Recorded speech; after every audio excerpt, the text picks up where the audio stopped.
Take a moment to stretch a little bit, loosen up. I think my feet are finally warm enough that I can take my shoes back off. See who's here. Hi, folks. Welcome.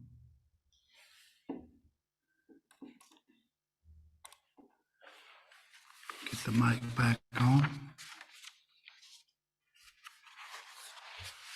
Okay, so look around and decide who you haven't talked to in a while and pick out who you're going to talk to when I get through. Because we're still not to the stage of hugging. We have some board members here, don't we? We need to talk about hugging again. I think it's time to bring that. I think that's time to bring that up. If nothing else, just to make us miss it even more. So welcome to our Wednesday night meeting. Larry Dawalt, one of your Dharma leaders, and I want to thank you for taking some time out of your week to be here and to not only be here for yourself, but to be here for others and to support them and their practice as well. Since I spoke during the first week of January, I got to wish you a Happy New Year. And tonight, I get to wish you a happy February. 1 month has already passed of 2023. What comes to mind when you think about February? What's tomorrow? Groundhog Day, also known as the Bill Murray Movie Marathon on AMC. Valentine's Day, President's Day, Mardi Gras, Ash Wednesday. What came to mind for me when I started thinking about a Dharma talk on February 1st was that this is the first day of Black History Month. And tonight I want to speak from the subject mindfulness of race, overcoming verbal designation. And I'll explain verbal designation, I think, in about 4 pages. And don't worry, this is 18 points, so it's not going to last till 25 to 9. But I have to have it big, I'm getting older. There's several sources that have been valuable to me, particularly A People's History of the United States. Some of you are familiar with the writings of Howard Zinn. The book Caste, The Origins of Our Discontent, is an awesome book by Isabel Wilkinson. The historical fiction novel Trouble the Water. I don't know if any of you have read that. It's a wonderful novel. It's actually, a lot of it is set in Beaufort, South Carolina, where I live. So I was intrigued by that. Mindful of Race by our very own Ruth King. Does the name Ruth King ring a bell to some of you? Yeah. I actually was able to email back and forth with Ruth a little bit about my talk. I wanted to make sure she knew that if she wanted to just just come in and do a cameo, that I would be glad to just set this down and listen to her. If you've heard her talk, you know what I mean. You want to do that again. Several other articles. I've also learned some from my sits, some of which have been full of hope and optimism, and others, one in particular that weighed me to the cushion to the point of tears. What awareness do you have of racism in your formative years? I'll ask that question again at about 20 after 8. One of my first memorable encounters was in 1965 when I started the 7th grade at what was then Cherryville Junior High School. And for those of you doing the math to figure out how old I was 11 then. It was the first year of integration, the year I met Tyrone, Ronald, and Dennis. The year I saw the best basketball player I had seen in my life, Dennis's big brother, Larry, whom my father said could jump out of the gym. Never saw him do it, but that was the first time I had heard that expression. And it was the year I was told by a couple of the neighborhood boys to stop hanging around with those guys or they'd stop hanging around with me. I knew they always left school in a hurry. And I knew they lived in a neighborhood I had never visited. I wasn't exactly sure where it was, but I had a good idea. Ronald and Dennis were always clean and well-dressed, but it was obvious that Tyrone, who became my favorite, was poor. Yet he always did his best to wear a smile, and he was the first person to notice that my butterfly cast had been removed from my shoulders after I'd been wearing it for 6 weeks, after I broke my collarbone playing Pop Warner football. Anybody play Pop Warner? Maybe a Pop Warner cheerleader? But when I think farther back to those days in Cherryville, North Carolina, I remember a parade on Main Street years before. I was just a little boy. When I saw men riding horses through town with both men and horses covered in white sheets, and my mother and father quickly whisking me away along with my brother and sisters. I share those memories to introduce the fact that we were all introduced to racism in different ways, with various factors coming into play, such as age, geographic origin, and individual encounters. And these early experiences and encounters were a part of our formation. About those early days, Alexander Goldenweiser, the Columbia professor, who taught one of the fathers of India's contemporary Buddhist movement, wrote, "Racial prejudice is a group phenomenon, a social phenomenon. It's based on traditional backgrounds and is inculcated unconsciously into us early in life before we know what's happening. And we cannot get rid of it unless we become, to a great extent, individualist, independent thinkers, persons who can stand on their own feet intellectually and emotionally, who are detached and capable of viewing things above the battle." The early days are especially important for Americans because racism played a significant role in the economic development of our nation, starting with the arrival of the first slaves in Virginia over 400 years ago. What is racism? Bhikkhu Analayo, one of the most prominent Buddhist scholars of our time, wrote in a scholarly article 2 years ago, "In current usage in the West, the notion of racism tends to be applied in particular to the type of racial oppression that emerged in the modern period as a product of the colonial enterprises of European powers, where the slave trade motivated a tendency to dehumanize Africans, to justify treating them as commodity." What marks this period as particularly relevant to the topic of racism is the development of pseudoscientific arguments that attempted to ground oppression in biology.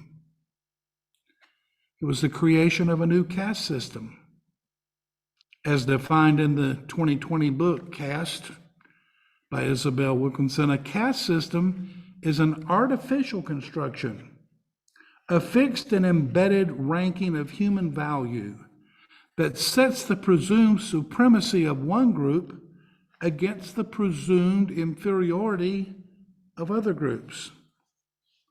But it became quickly obvious that this system would be crucial to the success of the New World.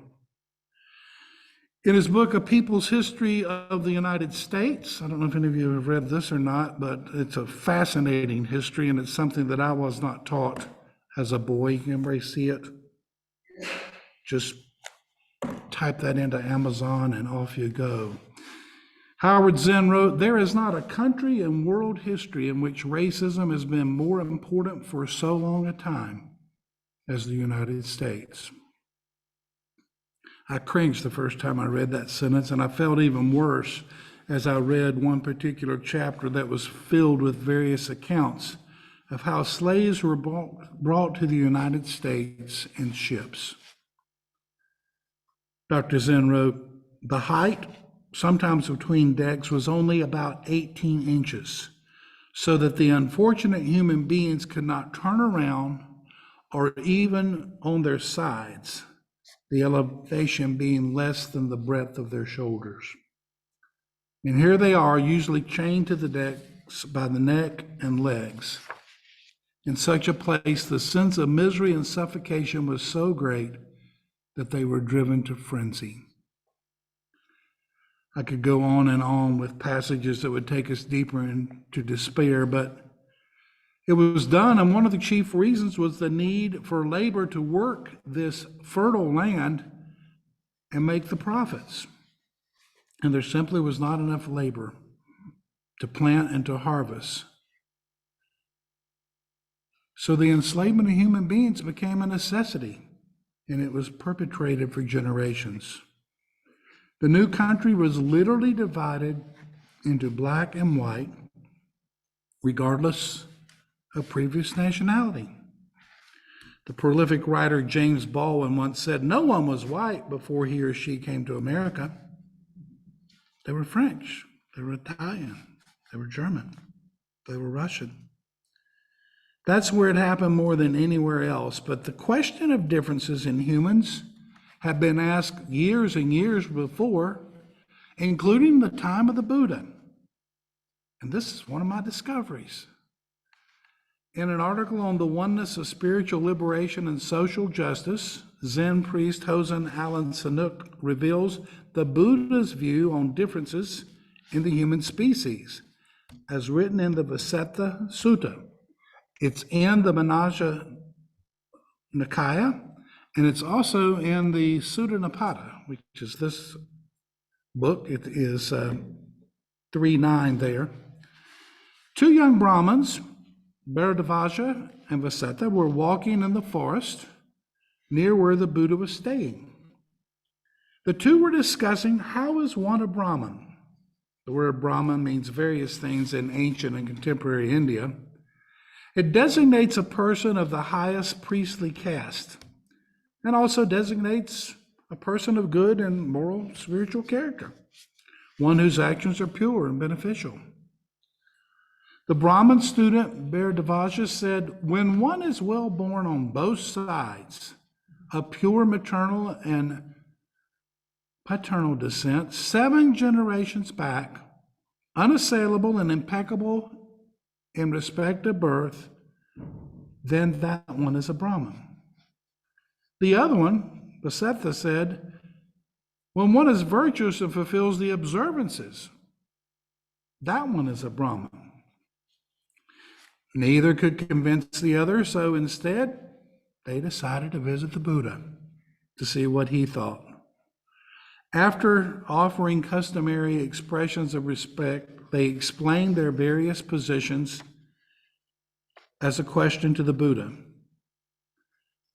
who responded by reflecting on different living species and their births, on what aspects are distinct among and between them. Coming to the matter of humankind, it's written that the Buddha said, with humans, no differences of birth make a distinctive mark in them, nor in the hairs, nor in the head, nor in the ears, nor in the eyes, nor in the mouth, nor in the nose, nor in the lips, nor in the brows, nor in the hands, nor the feet, nor in the fingers or the nails, in the knees and the thighs, nor in their color or in voice. Here birth makes no distinctive mark as with the other kinds of births. In human bodies in themselves, nothing distinctive can be found. Distinction among human beings is purely verbal designation. I want to read that sentence again. Distinction among human beings, wrote the Buddha, is purely verbal designation.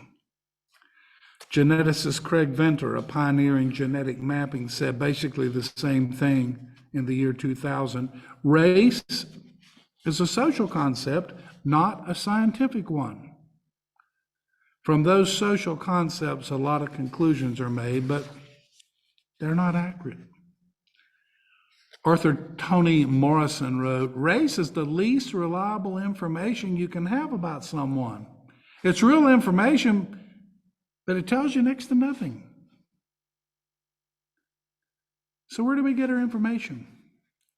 If we're going to become individualists, independent thinkers, persons who can stand on their own feet intellectually and emotionally, as Dr. Goldenfeisel wrote, we have to take a long, hard look at our formational experiences. Ruth King raises some of these questions in her book, Mindful of Race. What traumas marked your youth? How do they impact and inform your life today? As a child, what were you taught about being a racial human being? What were you not taught? When did you first discover that you were a member of a race? And what circumstances surrounded this discovery? What are the roots of your racial lineage? As you reflect on your racial history, what's disturbing to recall? What recurring hardships do you personally experience as they relate to race and to racism? Questions like these are part of Ruth's mindfulness-based racial awareness training and education programs that she's taught throughout the country to individuals as well as to major companies, including Google and Dan Harris's meditation site, 10% Happier. And questions like these will be part of discussions all this month at schools throughout the country during this Black History Month, from elementary schools to colleges and universities. And hopefully these discussions will lead to greater understanding and to the building of relationships. In order to work with questions like these, we have to be willing to feel the pain, deal with our anger, resist the urge to be defensive, and just patiently listen, not only to our stories, but to the stories of others.